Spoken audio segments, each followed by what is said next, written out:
Bab 153, pelamar sangat marah hingga dia muntah darah. Jesse bajingan ini telah menjalani operasi, dan dia hanyalah wajah plastik. Namun, dia ingin mendapatkan nomor Victoria dan berpura-pura seperti dia pacarnya. Petik 1. Dia benar-benar bernafsu untuk seorang wanita yang di luar kemampuannya. Setelah Jordan mengeluarkan ponsel Victoria, dia segera memasukkan kode sandi dan membukanya. Victoria sangat mempercayai Jordan, jadi dia memberitahu dia kode sandi untuk membuka kunci ponselnya sejak lama. Dia selalu terbuka dan terbuka. Dia memiliki nomor telepon setidaknya lusinan miliarder dan lebih dari 100 pria muda kaya dan tampan yang tersimpan di teleponnya, tetapi dia tidak pernah takut untuk membiarkan Jordan memeriksanya. Dia benar-benar berbeda dari Hailey. Selama 3 tahun pernikahan mereka, Jordan bahkan tidak pernah diizinkan untuk menyentuh ponsel Hailey, apalagi mengetahui kode sandinya.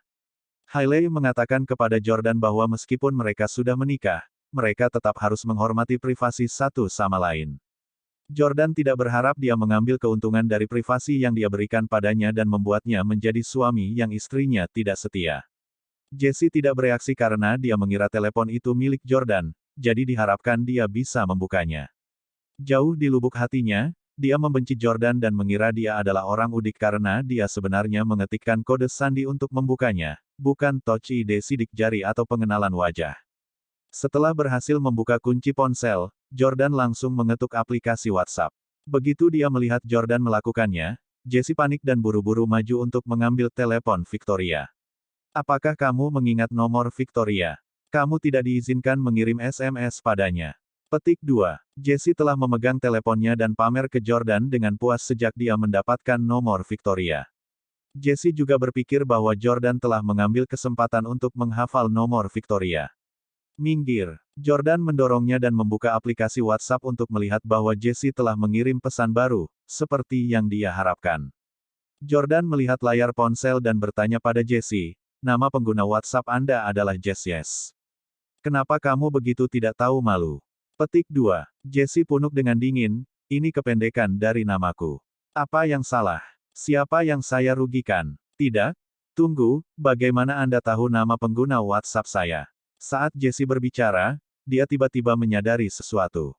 Dia buru-buru datang, hanya untuk mengetahui bahwa teks yang dia kirim barusan telah muncul di telepon Jordan. Ini adalah ponsel Victoria. Bagaimana ponsel Victoria berakhir denganmu?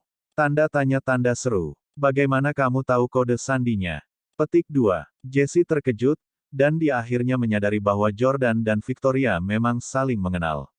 Namun, dia menganggap bahwa Jordan paling banyak adalah pengemudi atau pengawal Victoria atau semacamnya.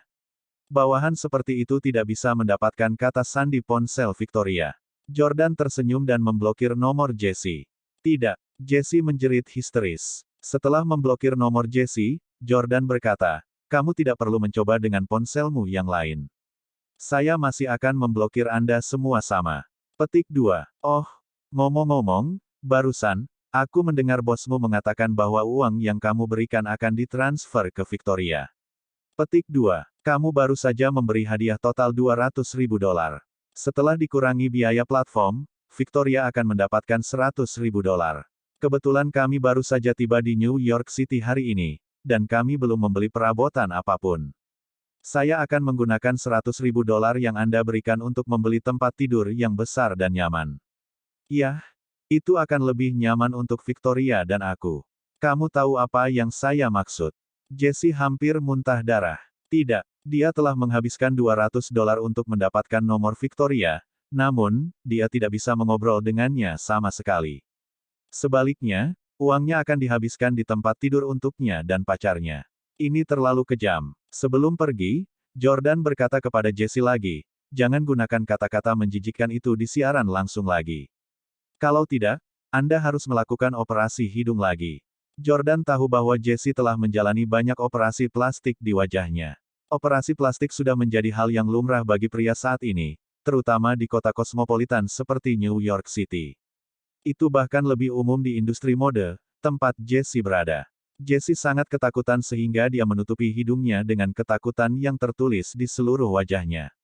Setelah itu, Jordan kembali ke ruangan tempat Victoria menjadi tuan rumah siaran langsung. Dia duduk di samping dengan tenang dan memperhatikannya mencoba berbagai lipstik. Selama periode ini, Jessie berperilaku sendiri dan tidak memposting komentar menjijikkan itu di streaming langsung lagi. Segera, selebritas terkenal, Maggie, tiba. Dia sekarang menjadi idola yang sangat populer yang memulai debutnya dengan ketampanan yang cantik sebagai sorotan. Namun, ketika dia berdiri di samping Victoria, dia tidak bisa dibandingkan dengan aura dan kecantikannya. Pacarku sangat cantik. Dia benar-benar terlihat seperti seorang selebriti. Baik Hailey dan Victoria adalah wanita cantik yang tidak kalah dengan selebritas manapun. Ketika mereka keluar dari ruangan, Stella meraih tangan Victoria dan berkata, "Victoria, kamu benar-benar hebat, kamu membawa peningkatan besar dalam penjualan kami hari ini. Anda sama baiknya dengan para influencer itu. Bantu saya dengan streaming langsung setiap hari mulai sekarang." Victoria berkata, "Saya di sini bukan untuk membantu Anda mempromosikan produk di streaming langsung. Serahkan itu pada orang lain." Meskipun Victoria cantik, dia tidak suka memiliki terlalu banyak eksposur di internet, terutama mempromosikan produk di streaming langsung. Bagaimanapun, dia pernah menjadi presiden perusahaan terdaftar. Stella berkata sambil tersenyum, "Hanya bercanda. Anda adalah presiden perusahaan yang terdaftar. Beraninya aku memintamu melakukan itu." Pada saat ini, Jessie juga keluar dari kamar sebelah. Stella melihat Jessie dan berkata, "Victoria, izinkan saya memperkenalkan Anda. Cowok ini adalah Jessie, direktur operasi perusahaan kami. Jessie, ini Victoria. Mulai sekarang, dia adalah wakil presiden perusahaan kami." Jessie tersenyum dan berkata kepada Victoria, "Halo Victoria, keanggunan dan kecantikanmu benar-benar luar biasa. Kamu pasti presiden tercantik di kota ini." "Tidak, tidak, jangan katakan itu." Victoria memutuskan untuk bersahaja karena dia telah mendengar bahwa sudah ada seseorang di New York City yang disebut sebagai presiden tercantik di kota. Petik 2. Jika orang itu mendengar apa yang dikatakan Jessie, itu mungkin akan menyebabkan masalah yang tidak perlu bagi Victoria dan perusahaan. Jessie tersenyum dan berkata, "Ini fakta yang tak terbantahkan, sejak awal. Anda tidak harus rendah hati, Nona Clarke. Ngomong-ngomong, apakah anak ini asistenmu?" "Yah, saya baru saja memberi Anda $200.000 dalam streaming langsung untuk mendapatkan nomor Anda, tetapi anak ini mengeluarkan ponsel Anda dan memblokir nomor saya di sana." Petik 2. Jessie langsung mengadu ke Victoria. Jordan sangat tidak senang. "Siapa yang kamu panggil, nak?"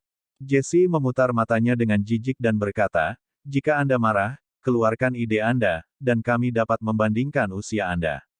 Aku mungkin terlihat lebih muda darimu, tapi aku pasti lebih tua darimu."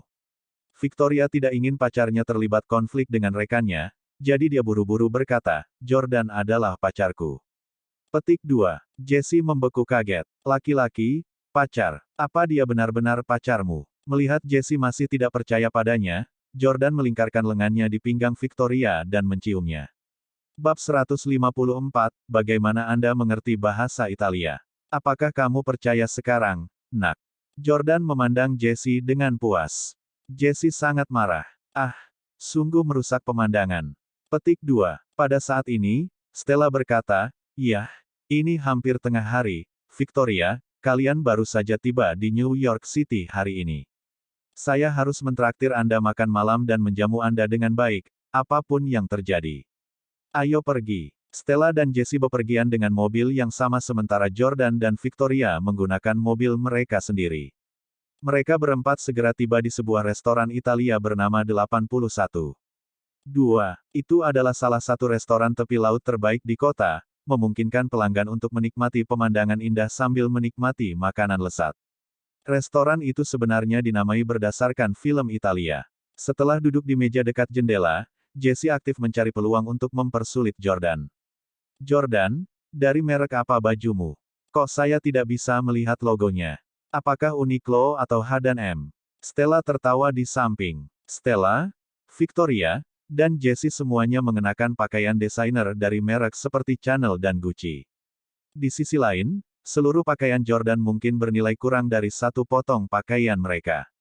Segera, seorang pria masuk, dan berdasarkan pakaiannya, dia mungkin bukan pelayan tetapi koki restoran. Sambil memegang menu, dia bertanya, "Apa yang ingin kamu makan hari ini?" Haha, kepala koki ada di sini untuk mengambil pesanan kita. Seseorang mungkin akan menggunakan alasan pergi ke kamar mandi untuk melarikan diri. Petik 2. Jesse tertawa terbahak-bahak ketika dia berpikir bahwa Jordan mungkin tidak akan bisa mengucapkan nama item di menu, yang dalam bahasa Italia. Stella juga berpura-pura menghibur Jordan, tapi sebenarnya dia hanya mengejeknya dengan sinis. Tidak apa-apa. Jika Anda tidak dapat mengucapkan nama item menu, Anda cukup menunjuk ke hidangan yang Anda inginkan dan mengatakan bahwa Anda menginginkan ini. Itu akan berhasil. Hahaha. Jesse tertawa tak henti-hentinya karena dia melihat seseorang yang melakukan hal itu karena mereka tidak bisa mengucapkan nama hidangan pada menu di sebuah restoran. Menurut pendapat Jesse, itu adalah tindakan yang sangat memalukan yang juga sangat rendah. Melihat mereka berdua memandang rendah Jordan, Victoria merasa sangat marah padanya. Dia tahu bahwa Jordan tumbuh di luar negeri dan mahir dalam beberapa bahasa, jadi dia sadar bahwa tidak mungkin dia tidak bisa mengucapkan nama-nama hidangan. Victoria berkata, Yordania. Anehnya, ketika Victoria hendak menjelaskan untuk Jordan, Jordan berkata kepada Stella, tentu, terima kasih telah mengajari saya metode ini, Nona Weston. Itu akan membuat segalanya lebih mudah. Saya suka itu. Victoria tersenyum tenang dan menganggap Jordan mungkin tidak berencana mempermalukan Stella. Setelah melangkah keluar ke masyarakat selama bertahun-tahun, Victoria telah melihat banyak pria egois memastikan untuk membuktikan orang lain salah setiap kali mereka diremehkan atau dipandang rendah. Tidak banyak pria seperti Jordan yang bisa tetap tenang dalam segala situasi, terutama di usia yang begitu muda. Memang, anak-anak dari keluarga terpandang yang memilih rendahan berbeda dengan mayoritas keluarga kaya. Mereka masing-masing memesan hidangan utama untuk diri mereka sendiri. Setelah mereka bertiga selesai memesan, Koki datang ke sisi Jordan dan bertanya apa yang dia inginkan untuk makanan pembuka. Setelah melihat nama-nama hidangan dan gambar yang menyertainya, Jordan menunjuk ke salah satu makanan pembuka dan melakukan persis seperti yang diajarkan Stella kepadanya. Dia berkata, ini, hahaha. Jesse dan Stella tertawa terbahak-bahak. Jordan mengabaikan mereka. Ketika dia memesan hidangan utama dan makanan penutup, dia masih tidak menyebutkan nama hidangannya dan hanya menunjuknya dengan jarinya sebelum berkata, ini. Petik 2. Jesse mengejek, ini lucu. Sebagai pacar Miss Clarke, Anda bahkan tidak bisa mengucapkan nama-nama hidangan sederhana. Betapa memalukan. Jordan, apakah kamu bahkan tidak tahu dasar-dasar etiket meja dan cara memegang peralatan makanmu dengan benar? Apakah Anda tahu bagaimana steak yang enak harus dibuat? Petik 2. Pada titik ini, Jordan sudah memesan makanan yang dia inginkan, dan Koki sudah siap untuk pergi. Pria lain di kejauhan tiba-tiba berteriak, Flavio. Mungkin, kepala Koki yang baru saja menerima pesanan mereka bernama Flavio. Vengo Io, yang akan datang. Kurung tutup petik 2. Kepala Koki menjawab dalam bahasa Italia. Namun, dia tidak sengaja memukul bahu Jordan dengan menu yang dia pegang saat dia sedang terburu-buru untuk pergi. Ini adalah restoran top di New York City, bukan restoran kecil di jalan di kota tingkat ketiga di mana tidak perlu meminta maaf kepada seseorang setelah secara tidak sengaja menabrak mereka. Setelah Koki secara tidak sengaja melakukannya, dia buru-buru membungkuk ke depan untuk meminta maaf, dan di saat panik, dia berkata dalam bahasa Italia, Mi dispiace. Saya minta maaf. Jordan menjawab dengan lancar dalam bahasa Italia, non fa niente. Tidak apa-apa. Pada saat ini, Koki, Stella, dan Jesse semua terkejut. Jordan benar-benar mengerti bahasa Italia. Koki sangat gembira dan terkejut ketika dia bertanya dalam bahasa Italia, apakah Anda mengerti bahasa Italia? Petik 2. Jordan juga menjawab dalam bahasa Italia, saya telah menghabiskan beberapa waktu di Milan dan Venesia, jadi saya dapat berbicara sedikit. Koki memuji, kamu sangat fasih berbahasa Italia. Sekali lagi, saya minta maaf. Saya harap Anda menikmati makanan Anda. Setelah Koki pergi, Stella dan Jesse sama-sama membeku dan menatap Jordan dengan kaget. Hari-hari ini, mengetahui untuk mengucapkan nama hidangan masakan asing cukup sederhana dan umum. Bahkan siswa sekolah menengah dapat melakukannya. Dalam masyarakat kelas atas, mahir dalam berbagai bahasa agak terhormat. Victoria mengerucutkan bibirnya dan tersenyum. Dia suka ketika pacarnya menunjukkan bakatnya. Stella bertanya dengan heran, Jordan, apa tingkat pendidikan tertinggimu? Apakah Anda lulusan atau doktor? Apa yang Anda rencanakan untuk dilakukan di kota New York? Jordan berkata, saya bahkan tidak memiliki ijazah perguruan tinggi. Saya berencana untuk menjadi kurir di New York. Seorang kurir. Stella tercengang karena dia tidak percaya bahwa pacar sahabatnya adalah seorang kurir. Jesse ikut tertawa dan mengoceh, haha, kamu bahkan tidak memiliki ijazah perguruan tinggi. Itu sama saja dengan buta huruf. Apa gunanya bisa berbicara sedikit bahasa Italia? Menjadi kurir pengantar lebih cocok untuk Anda. Haha. Victoria tahu bahwa meskipun keluarga Jordan kaya, gaya pendidikan mereka berbeda dari mayoritas. Meskipun banyak keluarga kaya dapat menghidupi anak-anak mereka sepanjang hidup mereka, mereka tetap mengharuskan anak-anak mereka untuk mendapatkan gelar sarjana atau diploma, meskipun itu mungkin tidak terlalu penting. Di sisi lain, Jordan tidak pernah diberi ijazah atau gelar meskipun Stella telah mengirimnya untuk kuliah di universitas terbaik. Hari-hari ini, tanpa ijazah atau gelar, akan sangat sulit untuk mendapatkan pekerjaan, terutama di tempat seperti New York City. Menjadi pandai bicara saja tidak cukup. Jadi, Victoria bertanya kepada Stella, Stella, bisakah kamu mengatur agar pacarku mengambil posisi di perusahaan? Petik 2. Stella mulai merasa seperti dia telah ditempatkan di suatu tempat. Iya, seperti yang Anda tahu, kami menjalankan perusahaan produk kosmetik, dan staf kami harus sangat berpengetahuan tentang industri mode. Petik 2. Jesse buru-buru menimpali, itu benar, lihat apa yang dikenakan Jordan. Saya yakin dia bahkan tidak bisa membedakan antara Chanel, Gucci, LV, dan label mode desainer lainnya. Petik 2. Victoria mengabaikan Jesse tetapi terus berkata kepada Stella, Stella, tentu saja kamu tidak akan menolakku, kan? Stella memikirkannya dan berkata, Jordan, bagaimana dengan ini? Saya akan mengajukan pertanyaan yang sangat sederhana, dan jika Anda menjawab dengan benar, saya